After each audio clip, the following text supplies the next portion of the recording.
Welcome back to One Non Blonde. I'm your host, Kim, and today I've got Andre Cohen, and we are going to continue our conversation. So, welcome back, Andre. How are you doing today? I'm doing great, and it's great to be on there again.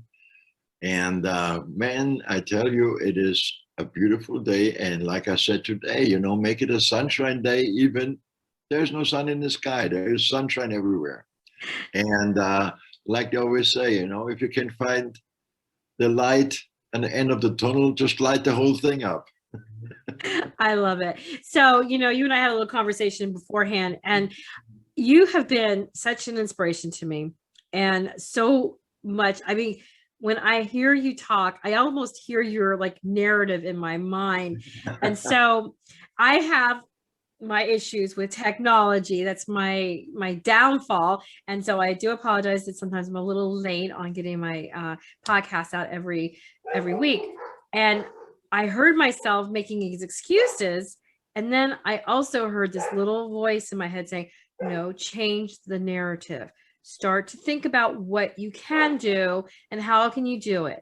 And so I wanted to talk a little bit about that because I know that a lot of times we put these roadblocks, and we talked about roadblocks before, but when we change the narrative and use our mind, and like you said, mind and brain waves are completely different. So I I want more of this, please. I'm like, give it to me because I want to experience this.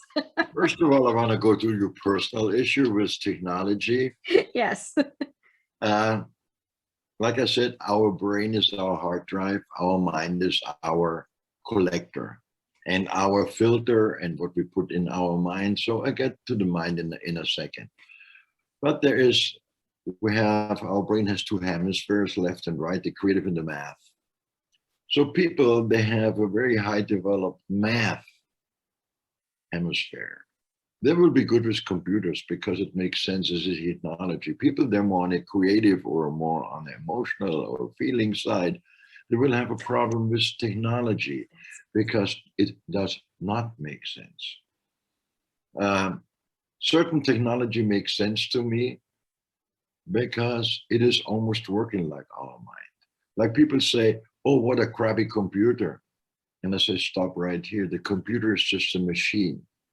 It only does what you tell him to do. So if you're doing the wrong thing, he will do the wrong thing, the computer. So that's why computer certainly makes sometimes sense to me, or to a big extent. And when I talk about feeding the computer the wrong thing, I say feeding our mind the wrong thing.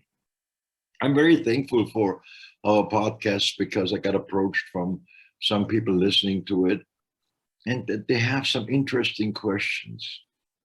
And it says, you talk about the mind, you talk about partnership and the right mindset and think, I think I have a good mind.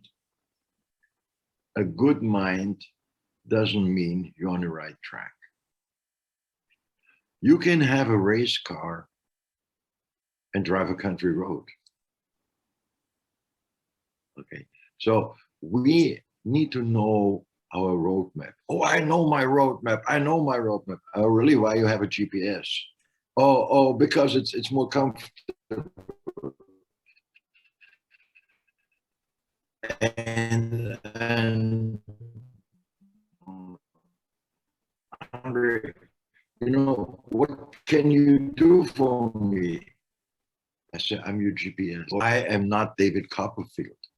You cannot call me up and we make 3 sessions or 4 sessions. I say, and now my magic wand and everything is good. I'm not David Copperfield. I'm Andre Cohen. But what I know, I know. And what I know is that we're all capable of doing things we don't even realize we're capable of doing. Oh, I'm so focused, but it just doesn't work because my coworker and my this and this. Stop pointing fingers. Just sit back and breathe and say, okay, what do I do in my life so far? When I was 6, I went to school to learn how to read and write. It took me several years. Then I went to college because I wanted to become a doctor, I wanted to become a lawyer, I wanted to become a master mechanic, or whatever you wanted to become. I had to study and learn.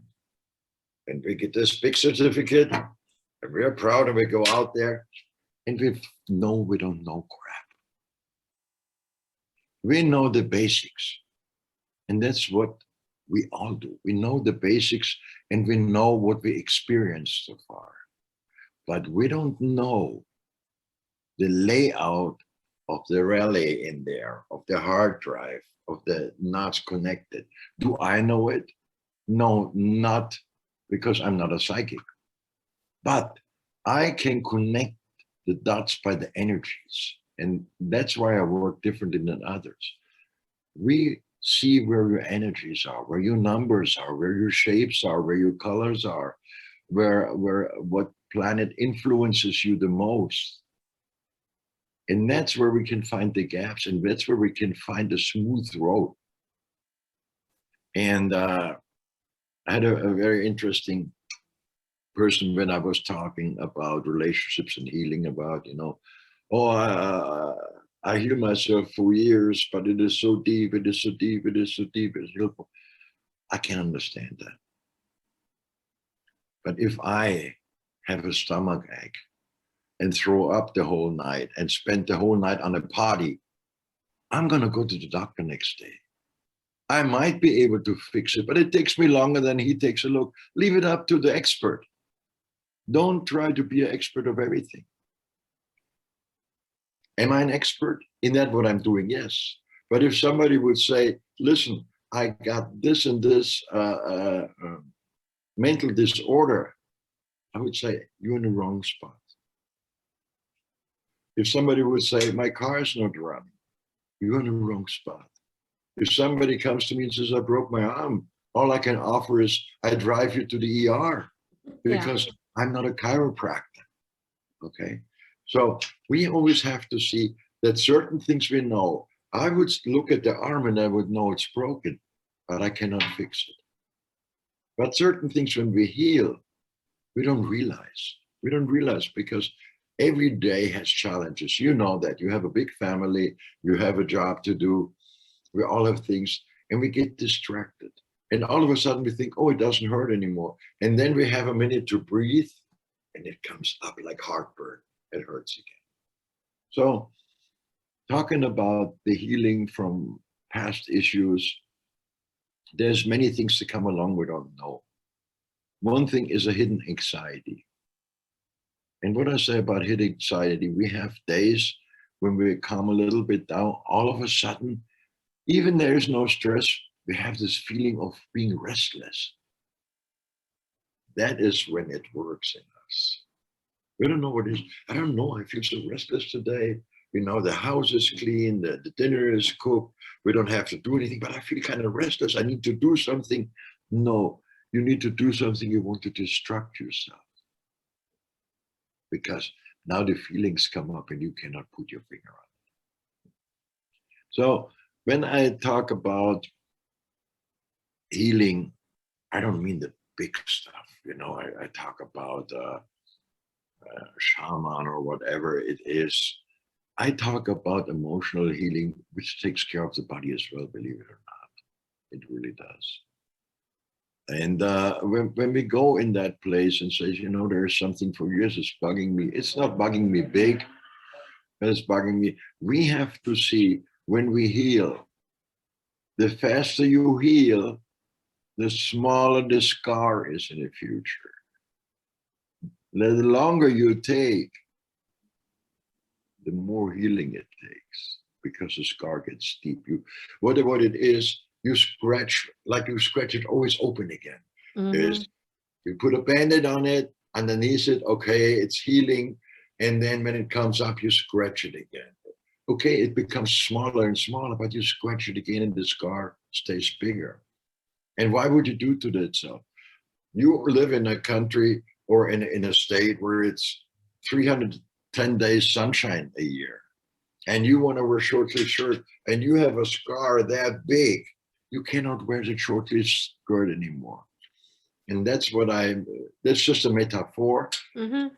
But people can see the scars in your face, believe it or not. I mean, you're a happy person. I try to be. I do. I try to make life happy. And remember, I'm the crazy guy. I read faces. Yes. And I see scars. I don't know you that well, but I see scars. And when I look probably a little bit deeper, I can pretty much pinpoint what they are. You're still healing from some of them. And I can see that when you had that issue about being hurt, what kept you over it was your faith. That kept you going. I can see it in the back of your eyes. Am I crazy or am I right? You're right. You're Yeah. right. So, I'm not David Copperfield and I'm not a psychic, but there's science to it. Our face is structured. I call it the pattern of 6. 2 lines down here, 2 lines down here, and we have 6 arches. And eyes, mouth, and features have to match. And if there is a mismatch, you pretty much can look in what it is. So that is one thing. It is very, very helpful because it is speedy. Then I talked in our very, very first session about the cosmic energy. People say, oh, he's crazy, or no, he's a guru, or whatever he is. No, I'm not. Every planet, and if you don't believe Andre, ask Mr. Google, he's my best friend, he will confirm it. Every planet has a certain energy. And these energies affect us, sometimes more, sometimes less. Depends what our own energy is. 2 things always affect us, always. It's the moon and the sun. The sun is the energy, and the moon moves the water. And we are a lot of water. Mm-hmm. So it affects us. It affects us if we acknowledge it or not. So does the sun. The sun is a very high energy we take for granted, but it is tremendous.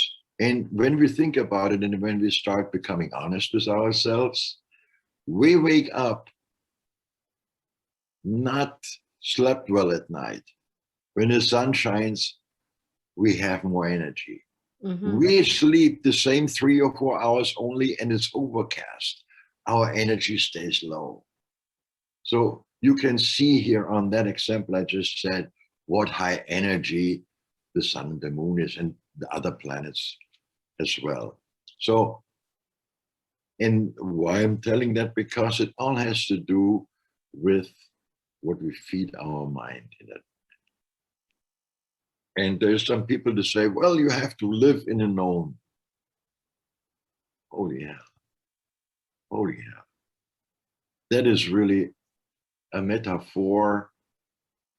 I agree and disagree. Because there is so many different philosophies out there. There's a tremendous, tremendous smart guy. He did The Power of Our Subconscious Mind, Dr. Murphy. Powerful book, very to the point, very scientifically, not leaving the spiritual out, but really to the point.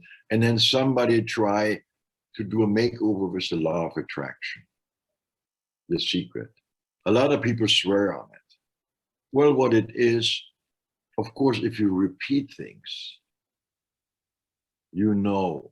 And that's when some people say you have to live in a known. So what do they tell? Tell your mind, my new house is here. I love my new house. Is it here? No. But you know how you want it, right? Yes. So I say, formulate it different. I designed my house. I love it. And it will be built very soon. That is more truthful. Mm-hmm. I love my house and it's peaceful. What do you love from your house? It's not built yet. So live in a knowing, yes, my house will be built and I love it because I designed it. So be more truthful, okay? I tried everything in my life. When I was living in Europe, downtown Rome and downtown Munich, there's almost no parking. So I said, okay, I go 3 times around the block and I find the parking. Didn't work. But now, well, I just drive around and don't get nervous. There will be parking. I found it. And that's what I mean with truthful, being truthful, not say I drive 3 times around. And when you say something, don't leave a back door open up for an excuse. Be straightforward with yourself and with your mind. And that is a training. That is a process. We think we can do it. I tell my every day, okay, I stopped smoking today. I stopped smoking today. I do that for 40 years and I still smoke. If I'm not ready for it, I don't do it. Okay? Mhm. So we have to make our mind ready. So I'm going right now for my own experience because I want to tell people I've been there, done it. I stopped smoking for a while, but not with that, I stopped smoking now. I say, okay, it's a bad habit. And I made it physically for me. Physically. I had my pack of cigarettes. I took it out. I laid it down. I didn't let it up. And I narrowed it down to stop. And every time I would go out normally and buy a pack of cigarettes, I had a little glass I put money in. I could see the money grow. And I say, after about a month, I counted and say, wow, that is how much I blew in the air, but I like it. I like it. I like it. I like it. But make something and help somebody build you a bridge to reality, to be in a known. And to be in a known, there's always science, and science is the difference. I had a cardiologist, a beautiful woman. I had to go there for a checkup and everything. So she was sitting there, it was in Europe in a white coat. And she said to me, and says, okay, we did this and we did that, and that is all good. It is all good. So I have to tell you one thing as a doctor. I say, okay, smoking is not healthy. I say, okay, I know that. Then she got up, took her white coat off, and was just sitting there in her polo shirt. And I have to tell you something as a human being. I say, okay, what is that? Do you enjoy smoking? I say, yeah, a lot. When do you smoke? I say, well, with my coffee and with my espresso, I love smoking. It's just, she says, you know, when you love it and you enjoy it, what you do? I say, yeah, I enjoy it. She says, no, the body will set chemicals free, happy chemicals, endorphins, and others. She told me a few others. And she says, that doesn't make it healthier, but enjoying life and have enjoyment and these things, it's a good balance. And I said, okay. So she put her coat back on, her white coat. But as a doctor, I have to tell you, smoking is not healthy. So it shows you there is always, no matter how thin we slice something, two sides to see it. And then I was talking to her a little bit. Doctors over there take more time than they do here. Of course. And, and we were talking about, you know, who smoked in your family and that. And I say, well, my grandmother smoked, my father smoked. How old did your grandmother turn? 98. She says, did she enjoy it? I said, otherwise she wouldn't have done it. And she always said, see, but moderate, moderate. Everything you enjoy, if you do it moderate, you can turn 100 years. Mm-hmm. That, when we tell our mind we enjoy, okay, what is enjoyment? Was it enjoyment because the money grew in a glass I put in there for not smoking? It was not enjoyment. It was just motivation. Strict motivation. There was no enjoyment whatsoever. Motivation. Okay. Because we see something. Our mind can see something, we can vision it. But we determine if what we see, if we let the sun shine on it or a little bit overcast. What people don't understand, they know it. Everybody out there knows it. People are smart. People are not. They know it's overcast. If they would fly to a different state and go over the clouds, there is a sun over the clouds. There's always a sun in daytime. And if you know that, you can put your mind in a different state of mind. Can we do it ourselves? Sometimes.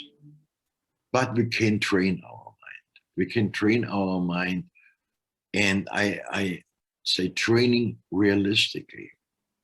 Okay. Training realistically is you get up in the morning, you open your calendar and you see, oh man, 3 conference calls, 2 meetings.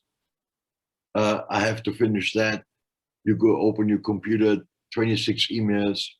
And when you go, oh my God, I'm not gonna, I don't know how I'm gonna do that today. You already block yourself in your mind. I will not be able to do it. And here comes back living in a knowing. I know already up front, I go on a negative side, I cannot do it. Bullshit.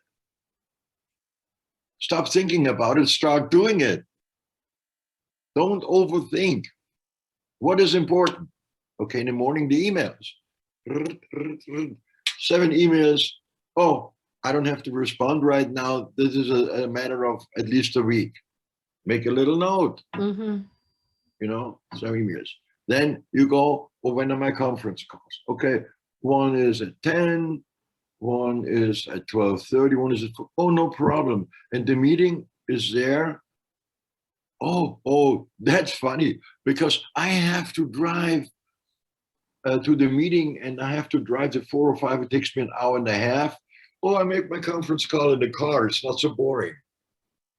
You see how you mood already? Oh, it's not so boring. I make the conference call when I drive there. Feed yourself and you will get your tasks accomplished. And the most important thing here is too, it's the planning.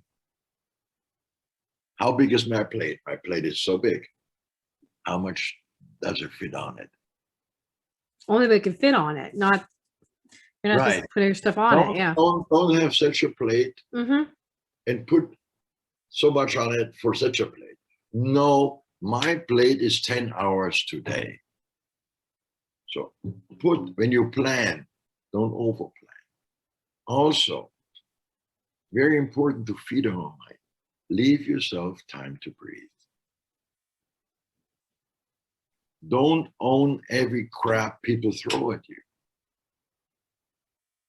I get calls, this emergency. I say, yes. Is it in about 15 minutes an emergency too? Yes, and give me 15 minutes, let me finish what I'm doing right now. I'll call you right back. Okay? Because when you want to accomplish a task or help somebody, you need to focus. Otherwise, you're not truthful enough. You're not deep enough. You're not sincere enough.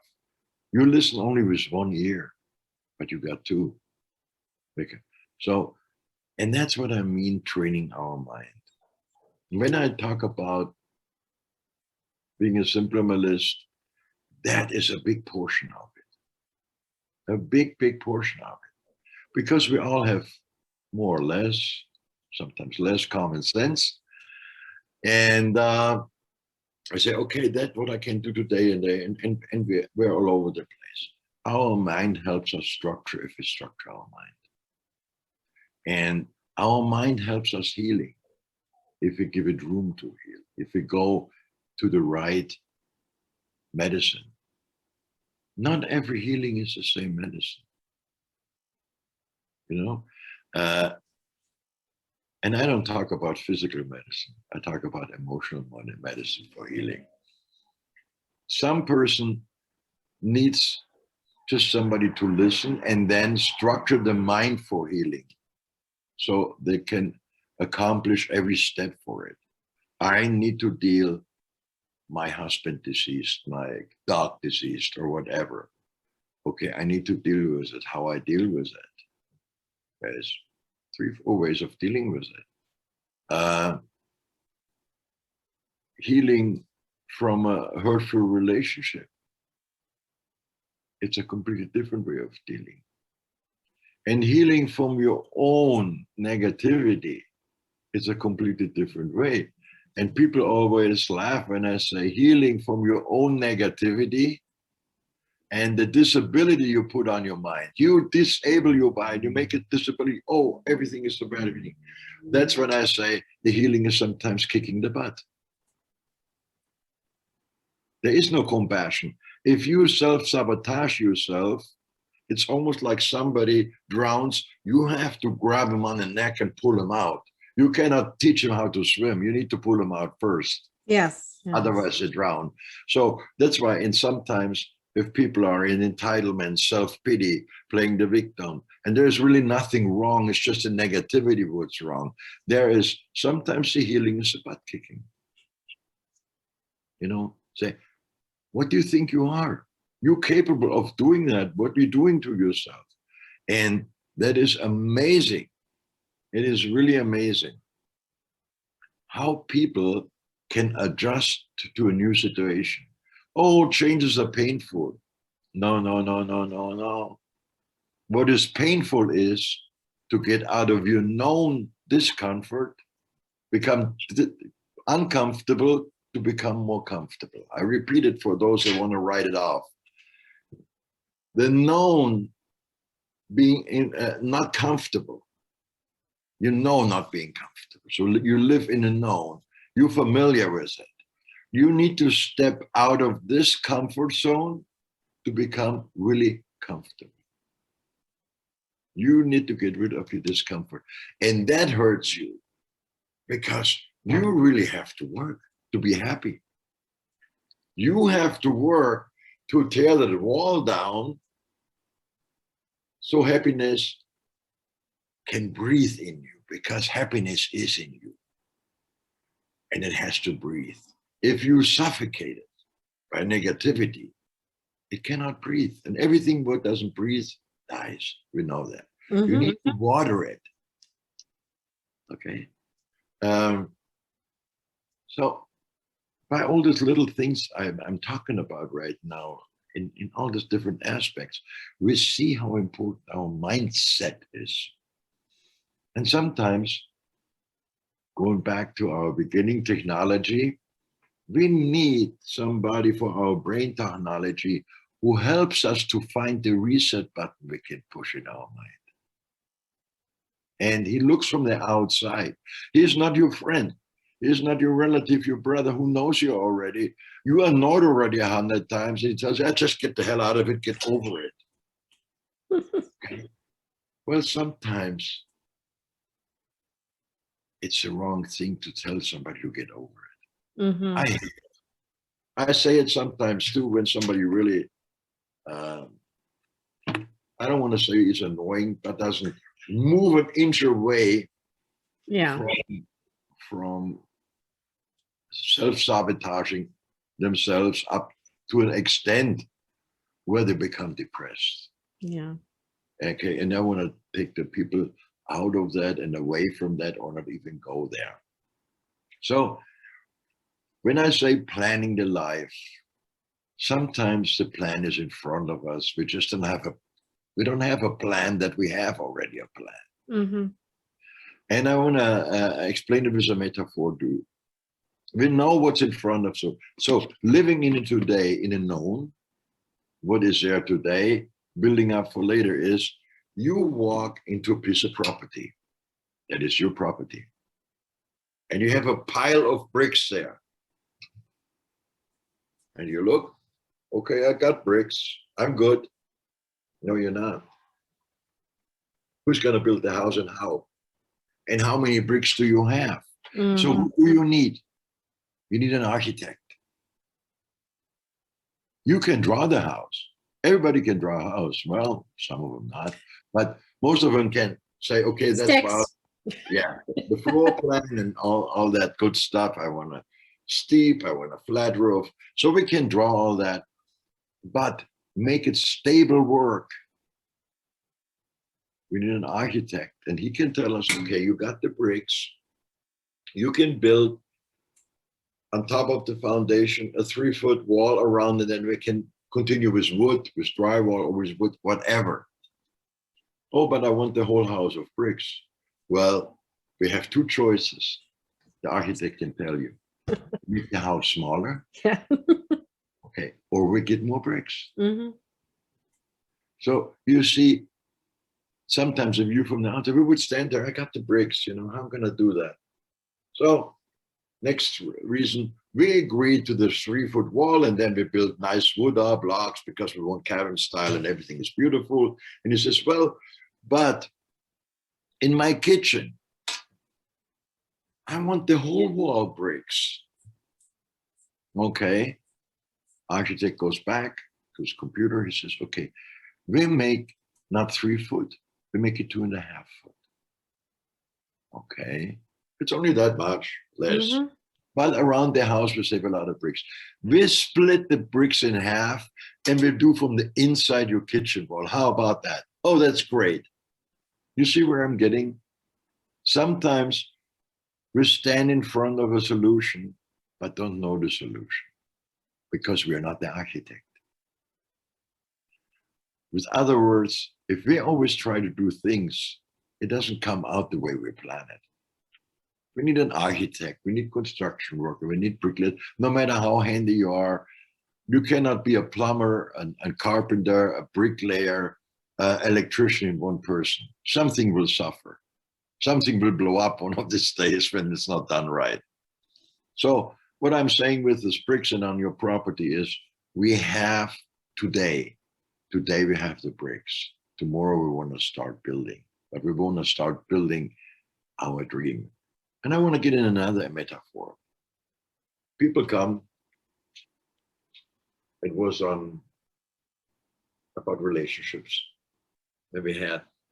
And she approached me and says, my relationships I always end up with the same people. I say, okay, what are those people? This and that. So how you approach it? Well, like I do always. You have the answer. There you go. Okay.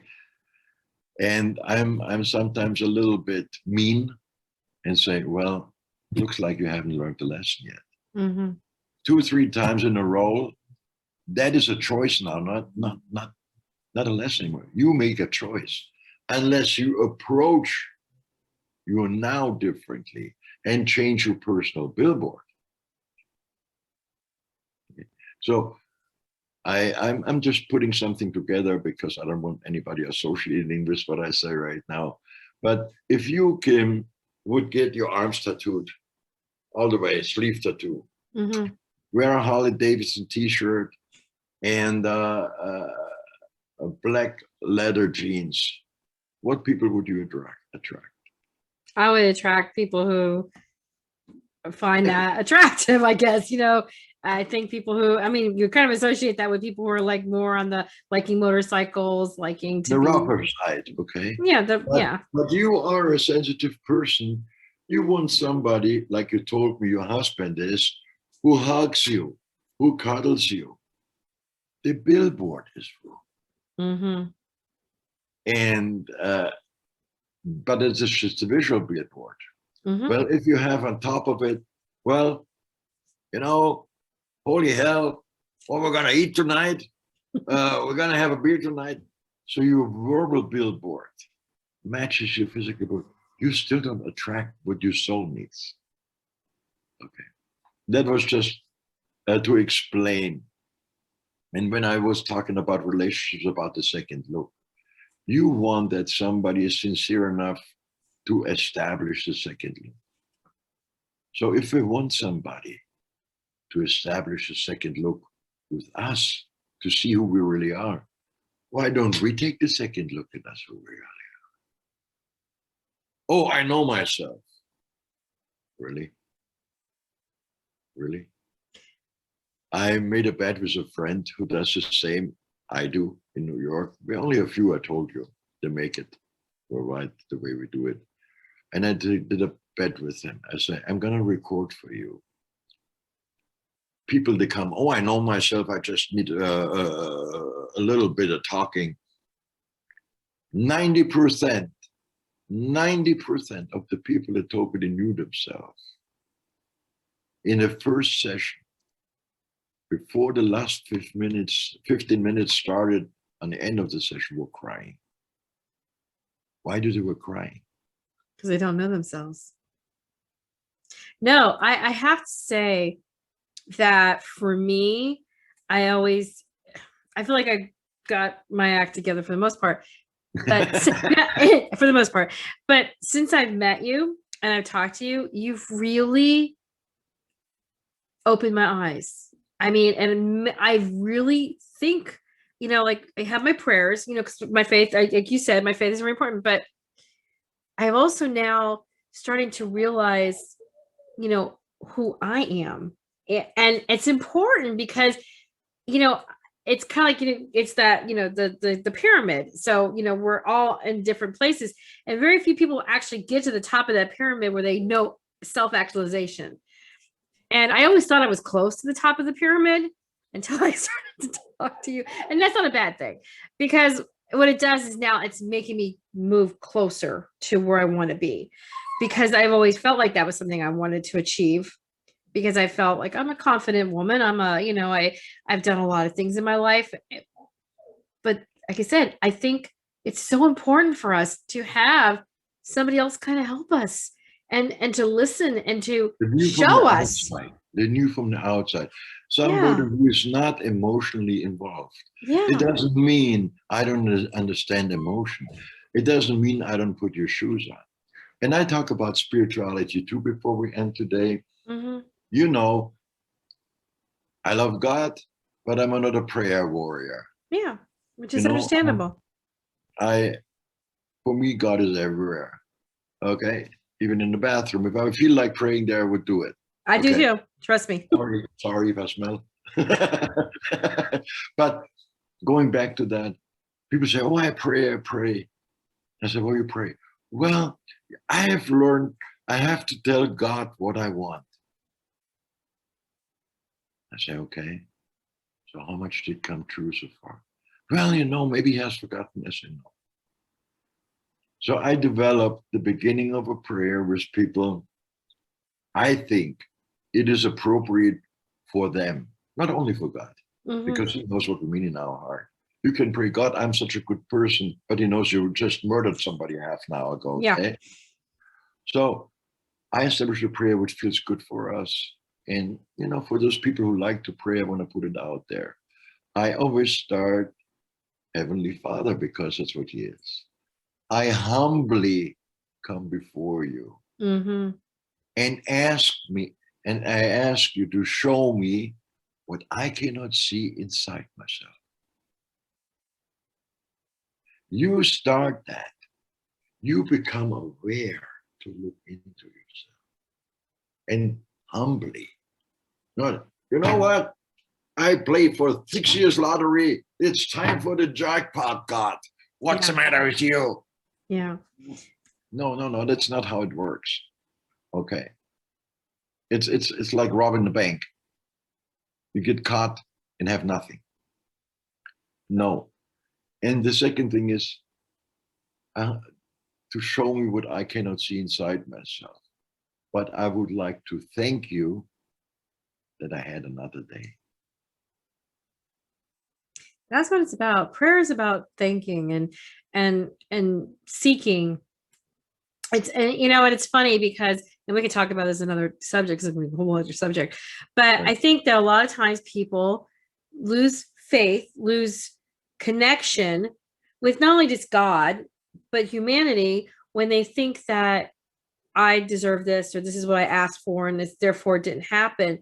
But they don't see the other things that are moving around in their life and how it becomes who you are. And you, like you said, I need to know who I am. And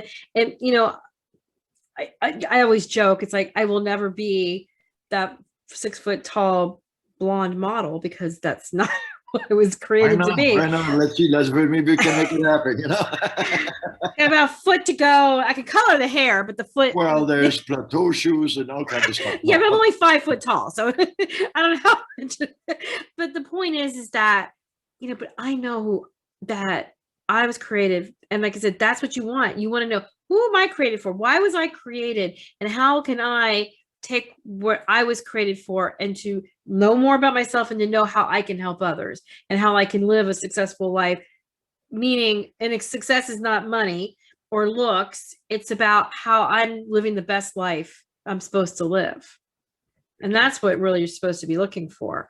And I think that's what you're showing us. And that's why I love our sessions. I really do. I really, truly do love our sessions. You know what I will never achieve it because the world is too big.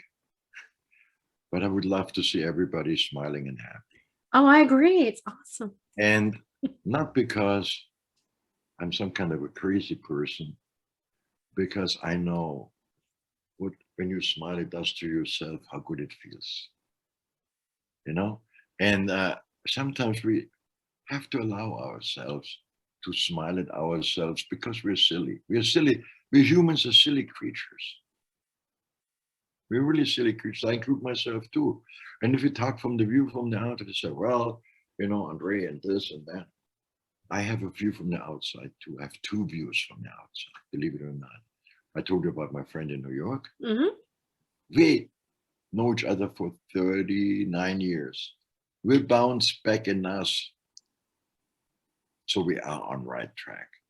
Plus, my second one is my faith. So I have two partners to work with me.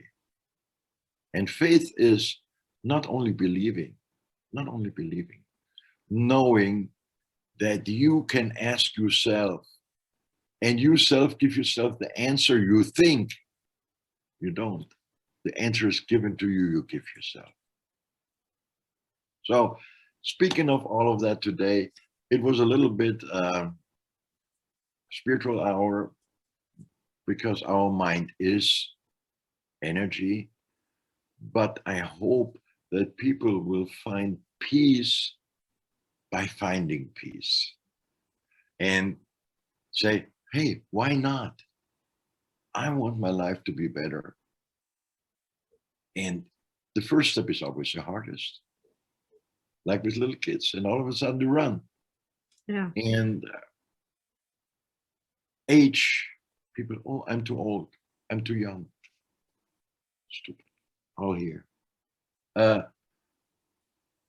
All kinds of excuses for themselves to hold themselves back. I hate when people hold themselves back, because every day we don't live, we regret later. And there's nothing worse in life than a regret. We know that. And with all of that, I want everybody out there having a blessed day, having a great week, and a marvelous rest of the year. That's what I want to put out there. I do too. And I'm so excited because, I can say for myself, there's been a lot of times where you find all these stumbling blocks, or you think, and I got to stop doing that. So thank you, because you have been such an amazing person in my life, and I'm so blessed to have you in my life. So I know God brought us together, and we're going to hopefully do what we're supposed to do, which is no coincidence. Nope. Not Angels at all. are everywhere. No. Angels are everywhere. Sancta Adra. Yes. And so we are going to change the world one day at a time, one smile at a time. I love you. Sorry, I'm choking on my own spit. Isn't that lovely? So as always, you've been listening to One Non Blonde. Thank you so much, and God bless.